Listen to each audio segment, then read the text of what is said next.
Now, the United States on January 7th seized two sanctioned oil tankers, including a Russian-flagged oil tanker that was in the Atlantic. The second tanker was in the international waters in the Caribbean. Russian-flagged vessel MARINERA, formerly called Bella 1, was seized in North Atlantic for violation of U.S. sanctions. U.S. authorities have released two videos filmed by the military following the seizure of the other ship called the SOPHIA. The two ships taken over join at least two others seized by IS forces last month, the Skipper and the Centuries. Now, I want to go across to Rumi Mishra. Rumi, what more can you tell us? Yes, Vaishali. Well, on my screen, I have the live tracker for the Marinera crude oil tanker, which is named IMO 9230880. If we talk about this tanker, well, the crude oil tanker Marinera is currently located in the northern Atlantic Ocean, and we can see it right here in the arrow. The red arrow represents the ship, where it is. Of course, it was near the Venezuelan coast right here, if our viewers can see what I'm pointing to. And then it was seized by the U.S. authorities, and now it's in the northern Atlantic Ocean, very close to the United States, far away from Venezuela.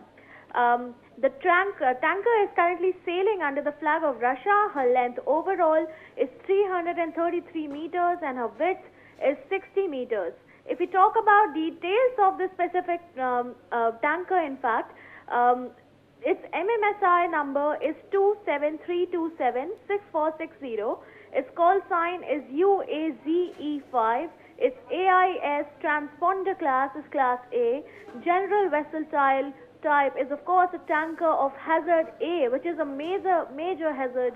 Of course, the detailed vessel type is that it's a crude oil tanker. Its speed, meanwhile, Vaishali, the high speed that it can take is 8.1 kiloknots, and its course is 35 degrees right now. The reported destination, of course, is not out, but U.S. has seized this tanker right now. Its last position was, in fact, received 5 days ago. If we try to locate it on the map right now, if I can try to maybe overview the location of this oil tanker right now, in fact, the visuals we can see right here that it's right in the northern Atlantic Ocean.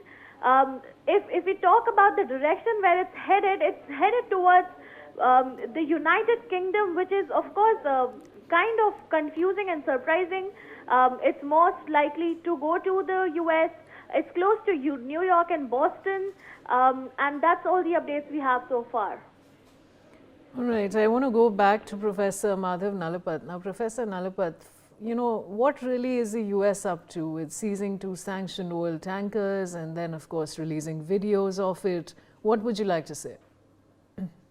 Look, President Trump campaigned on the basis of avoiding World War III, and now what he's doing is bringing World War III ever closer.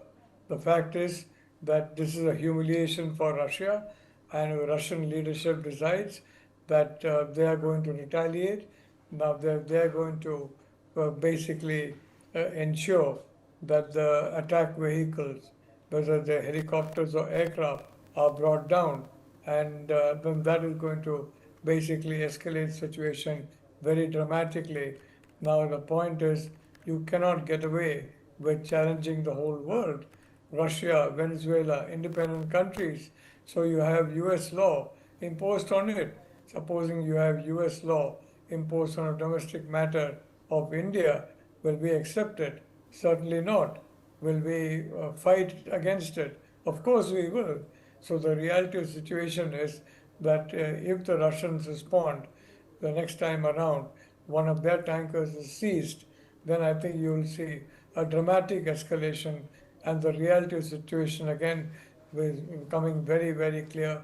More and more people in the United States are becoming aware that the US is being dragged willy-nilly into another world war involving the US and Russia, and of course the US and some of the allies of Russia. So at a time, frankly, when because of this Greenland situation, the European partners of NATO are becoming very upset with the United States because the US is now, President Trump is threatening to take over Greenland by military force. Uh, Now, Greenland is basically run by Denmark, and you have a NATO member. So when you have that kind of a situation of one NATO country attacking another NATO country, that means there is no NATO. The alliance will simply fall apart. So what is happening in this Trump 2.0, I really can't tell you. But what is happening is, frankly, beyond description. And I very much fear that, one of these actions is going to light a spark that is going to lead to a very wide conflagration. As of now, it's only a matter of time, and I'm really dreading for the future.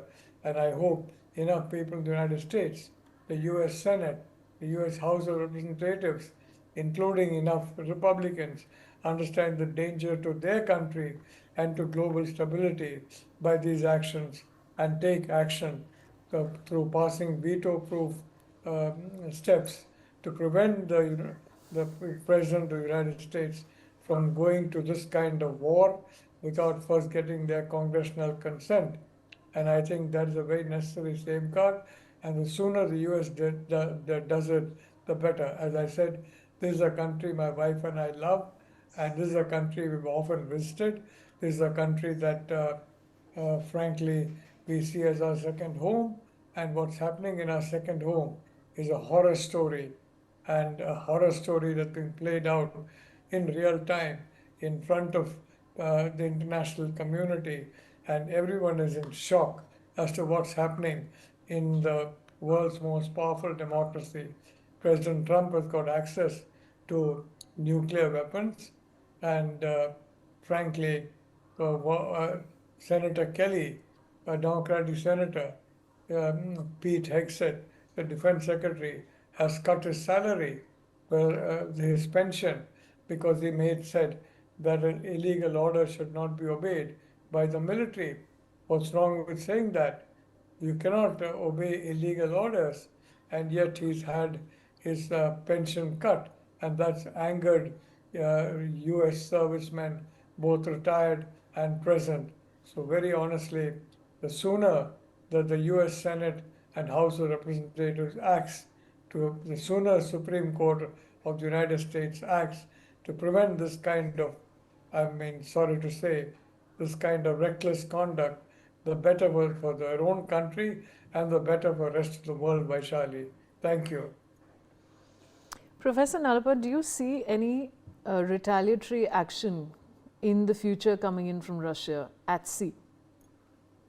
Look, I'm quite certain they will do that because this is an open humiliation, and the Russian leadership will not be able to tolerate this kind of a humiliation, and they will retaliate. So next time around, when a Russian tanker is frankly, kidnapped in this fashion and unlawfully sent to the United States together with its cargo of oil, well, I think they will retaliate.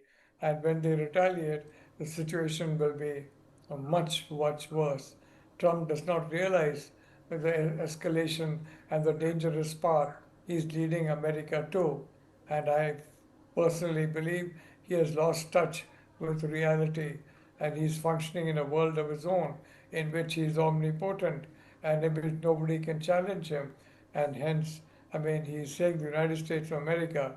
What he means is the United States of America under President Trump. And some people are now worried he may try and impose martial law. He may try and impose the rule of Trump rather than the rule of law. And that would be a further continuation of this horror show. Thank you, Vaishali. Thank you, Professor Nalapad, for joining me on the broadcast. Now, the Dehradun police have recorded the statements of actress Urmila